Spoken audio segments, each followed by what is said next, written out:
I heard an analogy the other day, or not an analogy. It's somebody was talking about the curvature of the Earth, Right. and that basically, if you look at the elevation change from the depths of the marina, the deepest trench, Grand From the Marina, ocean. the ocean to the top of Mount Everest, the scale of that compared to the overall scale of the Earth means that if you were up in space at a far enough distance, it's like your fingerprints Right. is how much of an indentation there is. God. Well, that's Really kind of where our sin is. From God's perspective, you can't tell the difference between my sin and your sin. Right. It's so microscopically small at that scale, Right. the difference between it.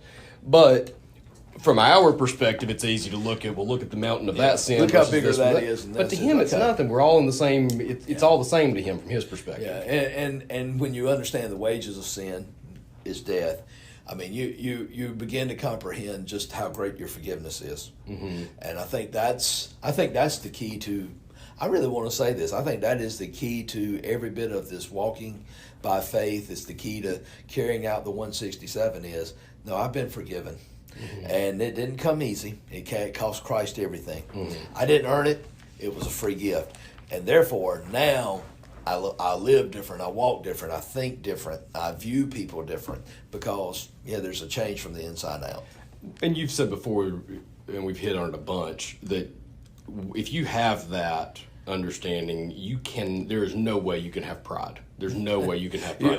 You can. It's just you've gotten away from the basics. But you're right. That there is something that, and I believe that's one of the keys too. Is that creates a humility. You can definitely fall back into the trap of pride, but I'm saying you can't be simultaneously thinking about the magnitude of what Jesus did for you and simultaneously thinking about how much pride, how good I am. There's no way those two can coexist. Yeah, they're totally opposite. So I think that in itself was one of the reasons that Jesus had so much woe and condemnation for those that were the Pharisees, because wait a second, you think you're doing this on your own and you're not. I mean, well, and when we talk about Christ paid a pretty heavy price for that's a key point that doesn't need to be missed there, is that forgiveness wasn't free. As you said, right. the debtor in that parable, he had to write off that $550. It wasn't free. So I almost brought in with student loans. Somebody's paying for it. That's right. But I think a really, really key point, again, something that I thought about a while ago, and it's just not really come up, but we think about the physical pain and the anguish of that. And yes, it was an excruciatingly horrible death.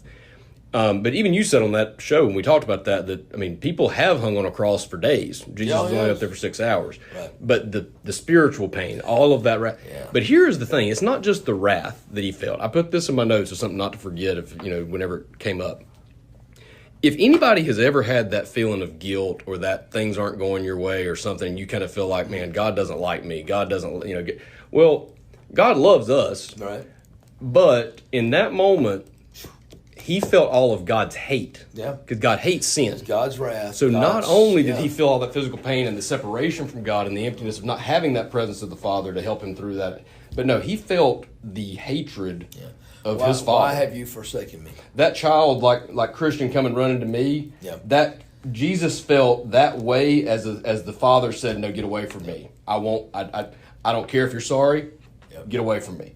That's the kind of pain that he had to suffer so that we could be forgiven. And so, even though the pain, the nails and the sword and everything else was very painful, pales in comparison to what he loved the most hated him in that moment, or that was his. And I think that was one of those reasons that why at the Garden of Gethsemane he's praying, Lord, if there's any other way that this cup can pass, because I think he knows all of God's wrath is about to be poured out on him. And that's a lot of wrath. Oh yeah.